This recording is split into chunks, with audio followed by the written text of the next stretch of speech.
occupe en tout cas la première position, ex aequo avec le Mali avec 4 points. Mais incroyable, hein, au niveau du Cameroun, le coach des Lions indomptables à Prime aurait menacé de démissionner parce qu'un marabout dicterait sa loi dans la tanière. Le pays d'Albert Roger Mila et de Samuel Eto'o fils, organisateur de la 6e édition du championnat d'Afrique des Nations, qui a du mal à asseoir un jeu qui convainc plus d'un, serait sous l'influence d'un marabout. Cette information barre la grande une du quotidien Le Messager du vendredi 22 janvier 2021.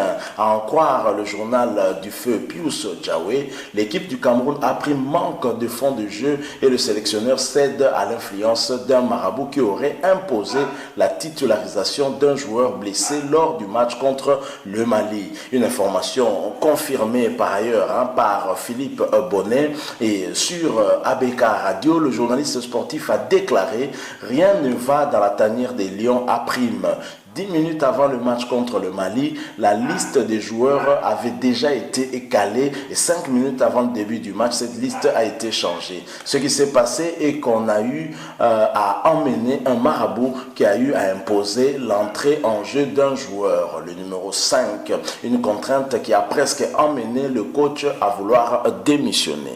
Alors ceci est un fait qui peut paraître anodin, mais en Afrique, c'est vraiment courant, surtout en Afrique noire, des croyances fétichistes en marge des matchs de football. C'est quasiment le quotidien des sportifs en Afrique, et même en République démocratique du Congo, notre pays. Nous vivons avec. Ici, il y a quelqu'un dont on ne cite pas trop le nom, mais on parle d'une montagne, Ngomba, en Lingala, à Kengomba.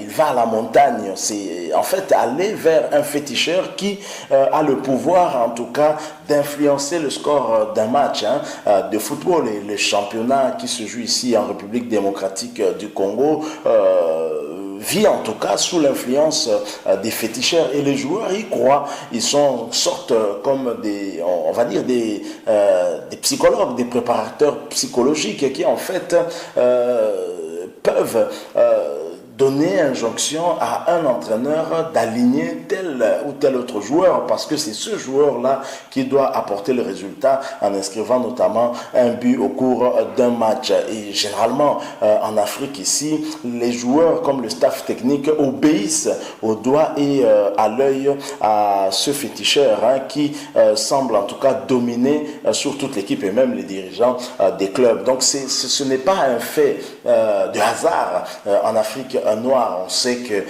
depuis bien longtemps, on a toujours parlé de cette situation au Cameroun, par exemple. Il y a eu des documentaires qui ont été faits quant à ce. Et ce n'est pas seulement une situation que l'on retrouve au Cameroun. On retrouve ça quasiment partout dans les pays d'Afrique noire où il y a des croyances. Et parfois, nous pensons que ça tue quand même le football africain, parce que si effectivement ces féticheurs ou ces marabouts avaient le pouvoir de donner des résultats ou de donner des trophées, je pense que l'Afrique aurait déjà franchi les demi-finales d'une Coupe du Monde. Jusque-là, l'Afrique court toujours pour sa première demi-finale en Coupe du Monde. Je pense que c'est par le travail qu'un athlète peut réussir à franchir un palier, et ce n'est pas en croyant que vous pouvez en croyant en tout cas aux pratiques fétichistes. Je donne l'exemple, la République démocratique du Congo, alors Zaïre, qui participait pour la première fois à la Coupe du Monde, premier pays du sud du Sahara à aller en Coupe du Monde en 1974, et la République démocratique du Congo, d'après l'histoire que nous avons eu à voir, avait emmené en tout cas un avion rempli de féticheurs, des marabouts, pour cette Coupe du Monde qui se jouait en Allemagne, si ma mémoire ne me trahit pas. Mais au finish, il y a eu 3 défaites d'affilée, même une très très lourde défaite. Ça signifie que à partir du moment où les joueurs sont enfermés dans cette croyance des fétiches. Ils ne vont plus en tout cas fournir beaucoup d'efforts, sachant déjà que le match est déjà plié. On sait que le résultat sera 1-0. Vous imaginez que le féticheur vous dit que vous allez gagner par 1-0. Vous marquez le but et puis vous ne faites plus d'efforts. Finalement, vous encaissez 1-2 et puis vous perdez le match de 1. Regardez un peu ce que ça peut faire dans la tête des joueurs. C'est vraiment un problème ici en Afrique, un problème qui est récurrent de voir des féticheurs en tout cas influencer les dirigeants sportifs, les athlètes et même le staff technique. Et en équipe nationale, c'est aussi la même chose. Au niveau du Cameroun, il faut peut-être saluer la fermeté de cet entraîneur qui a peut-être vu que finalement, ça ne donnait pas les résultats escomptés, qu'il fallait travailler scientifiquement, faire ce qu'il connaît faire pour que le Cameroun puisse atteindre cet objectif, atteindre le résultat. Peut-être le Cameroun voulait absolument se qualifier dès la deuxième journée face au Mali, mais sur le plan tactique, sur le plan technique, l'équipe malienne était aussi une équipe assez solide et qui allait vendre en tout cas sa peau très cher. Ça on le savait. Plus d'un observateur en tout cas savait que ça allait être un match compliqué, surtout que lors du premier match, le Cameroun nous a montré, c'est vrai, des belles choses, une solidité au milieu, en défense, mais aussi de l'imprécision en attaque. Et les attaquants camerounais jusqu'à ce jour n'ont pas encore inscrit le moindre but. Les 2 buts du Cameroun ont été inscrits par un seul joueur qui est défenseur central. Ça veut dire qu'il y a un problème sérieux. Est-ce que c'est l'influence du Mali sur le joueur? Je ne sais pas, mais en tous les cas, il y a aussi un problème technique et tactique qui peut expliquer aussi cette moyenne performance de l'équipe du Cameroun. Donc c'est vraiment compliqué lorsque des joueurs, le staff technique doivent croire à un marabout, à un féticheur, à s'attendre à ce que les résultats soient déjà programmés à l'avance. C'est compliqué, ce n'est pas comme ça que se joue, en tout cas un sport où le football, c'est avec le travail qu'on peut arriver à atteindre les résultats.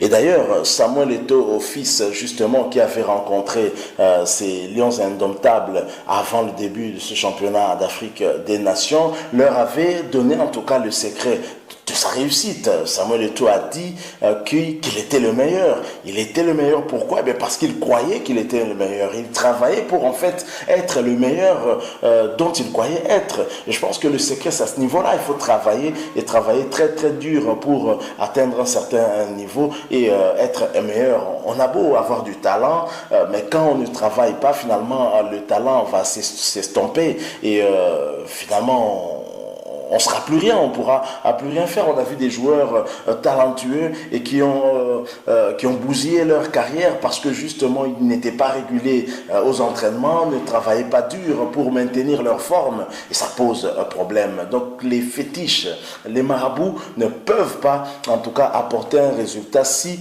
en amont il n'y a pas un travail qui se fait. Je pense qu'au niveau de nos fédérations, on devrait plus s'atteler à former des jeunes joueurs dès le bas âge et aussi à les former sur le plan, à les préparer aussi psychologiquement afin que ces derniers ne puissent pas se laisser influencer par ces féticheurs et ces marabouts entre guillemets qui parfois bousillent la carrière des jeunes footballeurs qui finalement ne continuent plus. Vous savez qu'il y a beaucoup de joueurs qui fuient certaines grandes équipes tout simplement parce qu'ils disent qu'avec la concurrence qu'il y a là-bas, il y a des amis qui vont faire des pratiques fétichistes pour pouvoir empêcher les autres de bien évoluer et d'autres qui n'ont pas un mental fort préfèrent fuir et quitter et parfois mettre fin à une carrière qui aurait pu être très très florissante, une très grande carrière à l'image de celle de Samuel Eto'o, de Didier Drogba ou d'autres joueurs encore. Donc voilà le sujet que nous avons voulu échanger avec vous, avec cette information qu'on a eue en tout cas nous provenant en tout cas du Cameroun, avec cette démission qui a peut-être finalement été avortée. L'entraîneur des Lions indomptables du Cameroun, Aprim, aurait menacé en tout cas de démissionner à la suite des injonctions d'un marabout qui qui influence en tout cas le travail du staff technique, qui impose qu'on aligne tel ou tel autre joueur. Mais finalement, et peut-être que lors du match du Mali, tout le monde s'est rendu compte qu'il y avait des limites aussi au fétiche, des limites au maraboutage. Merci, nous sommes arrivés à la fin. Si vous avez aimé, laissez-nous un like. Si vous avez une opinion, un point de vue à partager avec nous ou une information à nous donner, laissez-nous un commentaire. Mais surtout, s'il vous plaît, abonnez-vous à cette chaîne TMTV et cliquez également sur cette petite cloche de notification qui vous permettra en tout cas de ne plus rien manquer des prochaines analyses ou vidéos que nous allons vous proposer. Merci encore une fois à vous. Nous espérons vous retrouver très prochainement avec un autre sujet d'actualité. En attendant, portez-vous bien et DMT.